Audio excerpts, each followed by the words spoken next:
ഈ ഒരു വേദിക്ക് പേരിട്ടിരിക്കുന്നത് ആദരണീയനായ അഭിവന്യ വള്ളോപ്പള്ളി പിതാവിന്റെ പേരിലാണ്. ഇവിടെ കാതോർത്താൽ തീർച്ചയായിട്ടും വന്യമൃഗത്തിന്റെ ആക്രമണത്തിൽ സ്വന്തക്കാർ നഷ്ടപ്പെട്ടതിന്റെ വേദനയുടെ നൊമ്പരത്തിന്റെ ആ വിങ്ങലുകൾ ഇവിടെ പ്രകമ്പനം ചെയ്യുന്നുണ്ട് എന്നാണ് എനിക്ക് തോന്നുന്നത്. പ്രത്യേകിച്ച് 108 വർഷത്തെ ഈ ആഘോഷത്തിന്റെ അവസരത്തിൽ ഈ ഒരു സമുദായ ശാക്തീകരണം രാഷ്ട്രീയ പുരോഗതിക്ക് എന്നുള്ള പേരിലാണ് ഇതിന്റെ സംഘാടനം നടത്തിയിട്ടുള്ളത്. പല വിധത്തിലും ആഗോളതലത്തിലും അതേപോലെ തന്നെ ഭാരതത്തിലും നമ്മുടെ കൊച്ചു കേരളത്തിലുമൊക്കെ വ്യത്യസ്തങ്ങളായ പ്രതിസന്ധികൾ നേരിടുന്ന ഒരു കാലഘട്ടമാണ്. നമുക്കറിയാം, യുദ്ധത്തിന്റെ ഭീതിയിലാണ് ആഗോള സമൂഹം. യൂണിസെഫിന്റെ മനോഹരമായ ഒരു ഗാനത്തിൽ തകർന്നടിഞ്ഞ തന്റെ ഭവനത്തിന് മുൻപിൽ ഒരു പിഞ്ചുപാലൻ നിന്ന് ഇങ്ങനെ കരഞ്ഞുകൊണ്ട് ചോദിക്കുന്ന ഒരു ചോദ്യമുണ്ട്, വൈ ദിസ് വാർ എന്ന്, എന്തിന് ഈ യുദ്ധം എന്ന്. പ്രിയമുള്ളവരെ, കഴിഞ്ഞ ദിവസമാണ് നാം ഇങ്ങനെ കൈകൾ കൂപ്പിക്കൊണ്ട് ദൈവസന്നിധിയിൽ അണഞ്ഞത്. സമാധാനം, ശാന്തി ലോകമാകെ പുലരുവാൻ തീർച്ചയായും ഈ ആഗോളതലത്തിൽ വ്യാപിച്ചിരിക്കുന്ന ഈ ഒരു സമുദായ സംഘടനയ്ക്ക് അങ്ങനെ ആഗോളതലത്തിൽ തന്നെ വലിയൊരു പ്രതിജ്ഞാബദ്ധതയുണ്ട്, കൂടുതൽ ശാന്തി കൊണ്ടുവരുവാൻ, വിശ്വശാന്തി പുലർത്തുവാൻ വേണ്ടി. യൂണിസെഫിന്റെ തന്നെ ഒരു ചിൽഡ്രൻസ് പീസ് ക്യാമ്പയിനിൽ പറഞ്ഞിട്ടുള്ളത് ഇതാണ്: കുട്ടികൾക്ക് പുസ്തകങ്ങൾ വേണം, ബോംബുകളല്ല വേണ്ടത്. Children need books and not bombs. പ്രിയമുള്ളവരെ, ഇപ്രകാരമുള്ള ഒരവസരത്തിൽ നമ്മുടെ ഹൃദയത്തിൽ പേറുന്ന വലിയൊരു സന്ദേശം, ആദർശം ഇതാകട്ടെ: എല്ലാവരോടും സ്നേഹത്തോടും സമാധാനത്തോടും കൂടെ പുലരുവാൻ പറ്റുന്ന ഒരു ആഗോള സംവിധാനത്തിനു വേണ്ടി നമുക്കും കൈകോർക്കാം. ദേശീയ തലത്തിൽ ന്യൂനപക്ഷങ്ങളോട് വെറുപ്പും അസഹിഷ്ണുതയും വർദ്ധിക്കുന്ന ഒരു കാലയളവാണിത്. നമ്മുടെ മനസ്സുകളിൽ ആ ഒരു രംഗമുണ്ട്.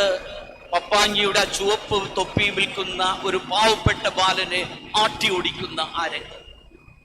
പിറന്ന നാടും പരിചിത സാഹചര്യങ്ങളും ഉപേക്ഷിച്ചുകൊണ്ട് സർവസംഘ പരിത്യാഗികളെ പോലെ ഇങ്ങനെ ഗ്രാമങ്ങളിൽ പോയി അധ്വാനിക്കുന്ന ആ സിസ്റ്റേഴ്സിനോട് അപമര്യാദയായും ഒക്കെ പെരുമാറുന്ന സാഹചര്യമാണ്. ഭാരതത്തിന് മനോഹരമായ ഒരു ഭരണഘടനയുണ്ട്. അതനുശാസിക്കുന്ന അടിസ്ഥാന മൂല്യങ്ങൾ, അവകാശങ്ങൾ തീർച്ചയായും ഈ നാട്ടിൽ പുലരണം.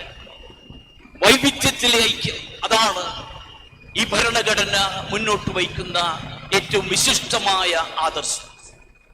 അങ്ങനെ മതനിരപേക്ഷതയും ന്യൂനപക്ഷങ്ങളുടെ സംരക്ഷണവും തുല്യനീതിയും സമത്വവും സാഹോദര്യവും ഈ ഭരണഘടന അനുശാസിക്കുന്ന വിധത്തിൽ നമ്മുടെ ഈ ഭാരതത്തിൽ ഉണ്ട് എന്ന്, അത് നിലനിൽക്കുന്നു എന്ന് ഉറപ്പുവരുത്തുവാനുള്ള ഒരു പ്രതിജ്ഞാബദ്ധത കൂടിയാണ് ഇപ്രകാരമുള്ള ഒരു സമുദായ സംഗമത്തിലും അതോടൊപ്പം തന്നെ നമ്മുടെ എല്ലാ പ്രവർത്തനങ്ങളിലും നിലച്ചു നിൽക്കേണ്ടത്. തിരഞ്ഞെടുപ്പിലേക്ക് പ്രവേശിക്കുകയാണ് നമ്മുടെ സംസ്ഥാനം. എനിക്ക് മുൻപുള്ള പല പ്രാസംഗികരും അഭിനന്ദരായ പിതാക്കന്മാർ, പ്രത്യേകിച്ച് പാമ്പ്ലാനി പിതാവും ഒക്കെ അത് സൂചിപ്പിച്ചു കഴിഞ്ഞു. പക്ഷേ ചില സമുദായങ്ങളെയും അമിതമായി പ്രീണിപ്പിക്കുന്ന പ്രവണത നാം നമ്മുടെ ചുറ്റും കാണും. ചില ന്യൂനപക്ഷങ്ങളെ പൂർണ്ണമായി തഴയുന്ന കാഴ്ചയും നാം കാണും.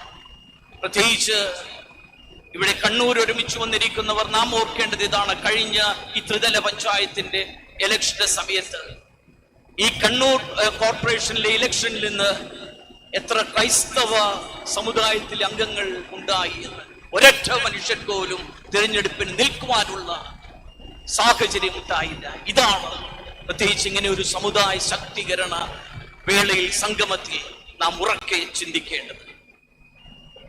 ഈ സമുദായ ശാക്തീകരണ സംഗമം അതിന്റെ ആദർശം ലക്ഷ്യം ഓർപ്പിക്കുന്നത് പോലെ അങ്ങനെ സമഗ്രമായ ഒരു രാഷ്ട്ര പുരോഗതിക്കാകട്ടെ, നല്ലൊരു നാളേക്ക് തുടക്കമാകട്ടെ എന്നതാണ് എൻ്റെ സ്നേഹത്തോടു കൂടിയുള്ള ആശംസയും പ്രാർത്ഥനയും. സെനേക്ക എന്ന ഒരു ചിന്തകന്റെ വാക്കുകൾ കടമെടുത്തുകൊണ്ട് ഞാൻ ഉപസംഹരിക്കുകയാണ്. അദ്ദേഹം പറഞ്ഞതാണ്, if I do not burn, if you do not burn, how can the shadows become light? അതായത് ഞാൻ ജ്വലിച്ചില്ലെങ്കിൽ, നിങ്ങൾ ജ്വലിച്ചില്ലെങ്കിൽ എങ്ങനെ ഈ സമൂഹത്തിലുള്ള അന്ധകാരവും നിഴലും വെളിച്ചമാക്കി മാറ്റാൻ സാധിക്കും? ദൈവം അനുഗ്രഹിക്കട്ടെ. എല്ലാ വിജയങ്ങളും ഈ സംഗമത്തിലൂടെ നമുക്കുണ്ടാകട്ടെ. നന്ദി, നമസ്കാരം.